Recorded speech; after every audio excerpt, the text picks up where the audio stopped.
Okay. Oh, hello, welcome. This is Maurice Parker. Welcome to the Maurice Parker channel. Today, I want to give you my quick synopsis so far on the NFL's playoff picture.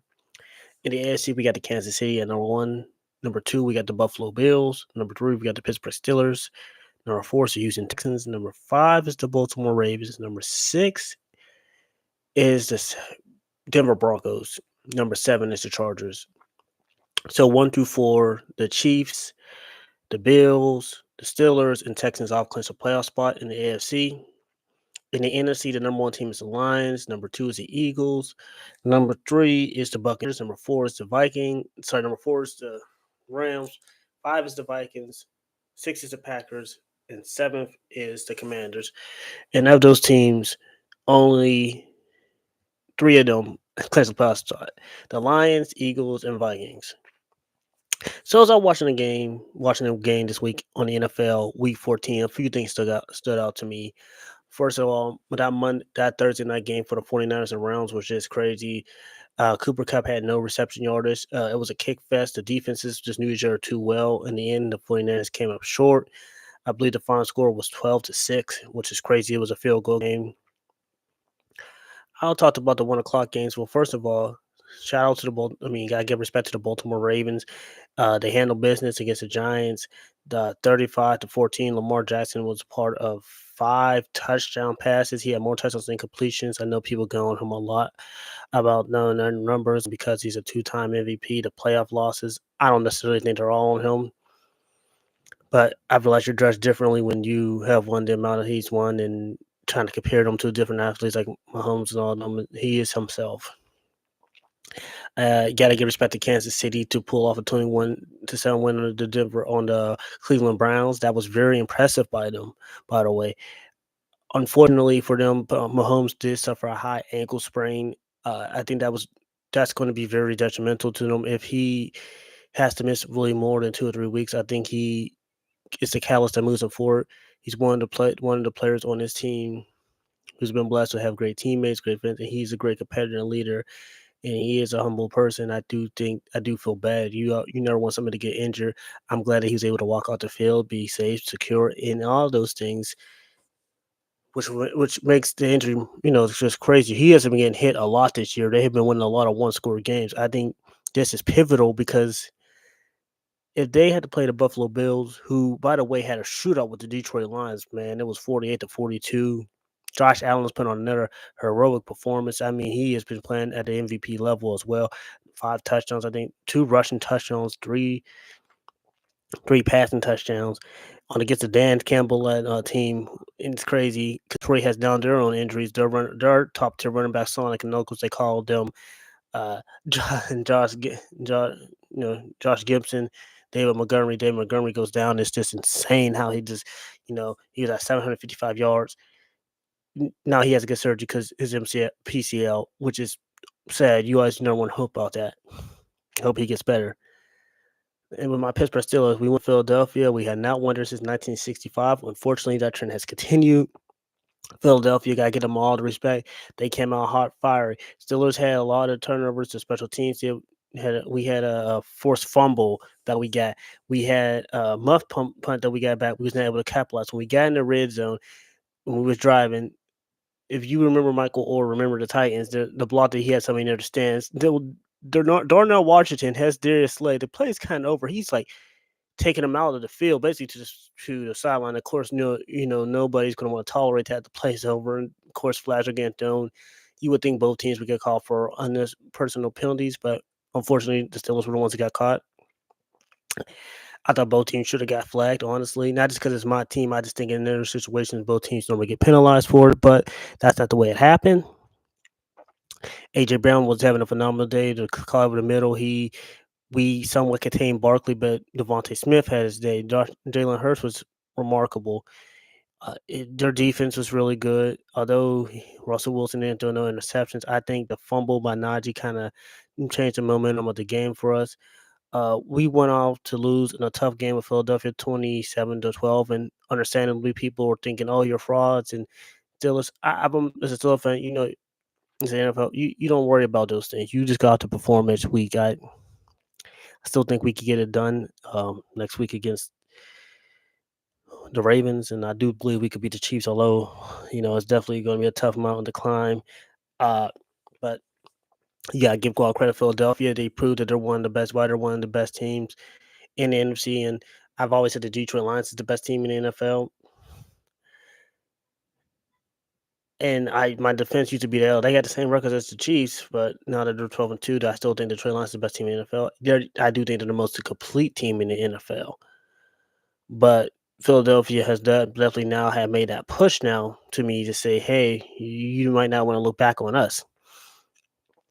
Uh, the Chargers and the Buccaneers. Well, first of all, Baker Mayfield is balling out for the Tampa Bay Buccaneers. I mean, last year he led them to the playoffs, but you didn't think he may not be able to do it again. But this year, this is even more of a reason. 40-17 on the Chargers, and the Chargers are a playoff team. The Chargers are not a bad team, mind you. This is a team that took Mahomes them to the limit last week and Arrowhead. That's not easy to do. But Baker Mayfield and them just balled out. Just going, throwing the ball, executing. Tampa Bay looks complete. Tampa Bay is a sneaky team. If they get in, they are a sneaky team in NFC. Lastly, the Minnesota Vikings. You have to. Before the Minnesota Vikings game, we have to talk about the Saints and the Commanders game. Jalen Daniels extended the play through 2 touchdowns to Terry McLaurin. Uh, I believe there was a rushing touchdown. The Saints came back, rolling back. They scored. The referee made a mistake, so the climb should have kept going. It should never have been 9 seconds on the clock. The Saints scored a touchdown. Now, they could have tied the game. They decided with 3 seconds left, they wanted to go for the win. Can't blame them. They really had nothing to do. New NFC, you want to try to get a chance to go to win. You didn't feel like going to overtime. It didn't convert. They ended up losing 20-19. Now, as we look forward to that game, that's unfortunately what has happened. No, there was 2 Monday night game. There was the Raiders and the Falcons, and the Vikings and the Bears. No, in the Raiders and Falcons game, it was a lot of field goal fest.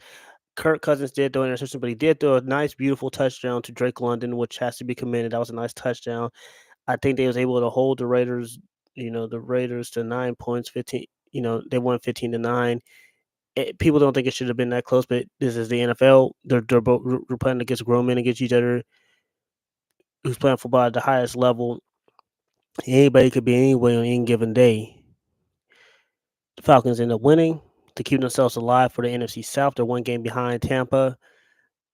Essentially, they would have had to win out and had to beat Tampa. I think because they beat Tampa the first time. If they was to beat Tampa again, they would clinch the division. But they'll have a better chance of winning the division. But you never know. Now, the other game was the Vikings and the Bears. It was an emotional game for the Vikings. If you did not know, Randy Moss had fought bowel cancer.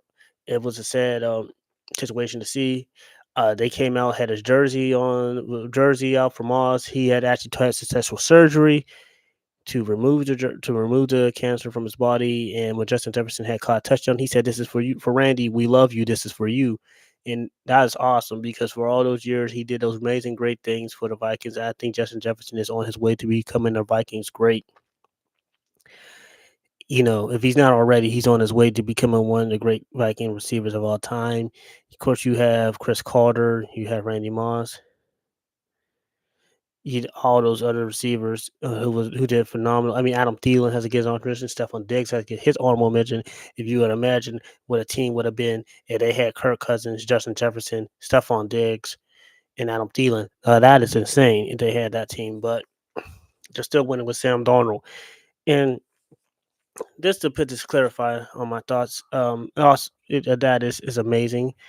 But I did want to take a moment to congratulate the Heisman Trophy winner, Trevor Travis Hunter, for winning the Heisman. Congratulations. Well deserved. You're a two-way player. You're a phenomenal talent in the sport of college football. To play 2 ways. You didn't really see too many people do that. They had Charles Woodson play that sparingly both ways when he was at Michigan. Before that, you seen a lot of that in the 40s and 50s. And he legitimately played both ways at a very good level. I thought that the running back they might give it to Alshon Genty. The reason why I said that is Genty was having a historical season as well. But I think the two things is that you might not have been able to play both sides, but you never know. I think he's going to be more motivated to, show what he could do in the NFL. He is a next up and coming great. He has a vision in a hole. I think they try to use it against him that he plays in the Mountain West, but he's a good running back. I see. So, with that being said, I am happy that I see that see somebody else succeed and win the Heisman Trophy. I would also like to just think about the NFL. I've seen a lot of stuff on ESPN as far as they're talking about these players and whatnot. I want to say these are grown men out here who should be respected first and foremost when they are playing the game of football. It's not easy. I never want nobody to say, "Oh, this person's making this amount of money." I don't think as a public, because then people could envious. Oh, well, he should be playing this way and that way. We don't know what the conversation is behind closed doors on the team or the field. I'm not advocate of nobody getting fired. I think that you got Sam Darnold playing well. Sometimes it just takes a change of scenery for somebody to show what they can do. I remember there was a conversation Stephen A. Smith had with Tom Brady about this, we'll say the league, and Tom Brady was right to the extent that I'm going to say it is a travesty that we're not as patient as we once was with players' development. Like Peyton Manning did not become Peyton Manning until years later. I mean, he had a lot of playoffs. Like, if we remember the end when he was winning Super Bowls and stuff, but there was a long stretch when he wasn't winning Super Bowls. Oh, the media got on him, but he was a Hall of Famer. Sometimes I've noticed just because it doesn't happen when you want it to happen does not mean that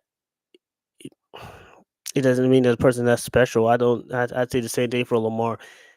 Just because we expect him to win the Super Bowl now doesn't mean if he does that his career is a flop. It's hard to win Super Bowls. They're not easy. Not everybody's going to win a Super Bowl. The fact that you even get to that competition, that constantly make the playoffs, that means you're constantly giving your team a chance. Russell Wilson could get in that Super Bowl. Mahomes, any of those great players will tell you, thank God for the teammates to put me in a situation I am. It takes you got to be in this right situation. You got to understand the pro level is a little bit quicker than the cost level. Every step is an investment. The game is simple. It depends on who could score the ball down, who scores the ball down the field, get a field goal, but it's more complexity to that. The system. How are we going to run this guy? What's the degree of difficulty on this pass? Okay, what zone coverage am I reading? How do they line up? Does his left leg go? Is the right leg? Are they crossing? How am I going to read and react to this guy? Football, although it's a physical game, it's more of a mental game too.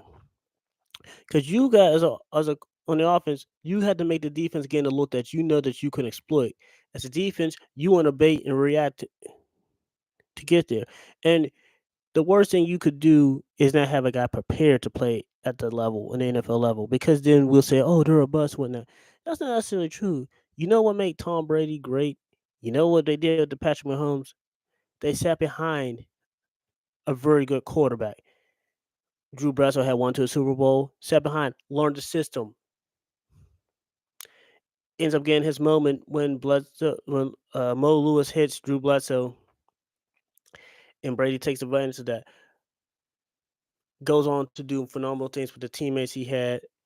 He always had a very good, outstanding early 2000 Patriots defense. I don't think people remember that, but he did. Mahomes, he learned behind Alex Smith for a year, took the reins over, and let it on fire. You had to give credit to Lamar. He sat down for a little longer while Joe Flacco was taking over. Got it done. Josh Allen got to start day one. Josh Allen struggled his first year, but got it together. Sometimes you have to give a quarterback a chance to learn the system to play at the highest level. Just because somebody starts, because you could throw a guy out there early, and if they don't produce, oh, he's a bust. I don't think Caleb Williams is that bad of a quarterback. I just think that, and I don't think Matt Edelman should get fired. I think that it's just an unfortunate. A lot has to change on the upper level. So I think we're not doing this not connected. Do we, so what I think is you just come back to a game plan to say, hey, this is for sure. When you're dealing with a rookie quarterback, there's going to be leaks and ace. Very few QBs can come into the league and play that. You got to get people the right situation, got the right system around them,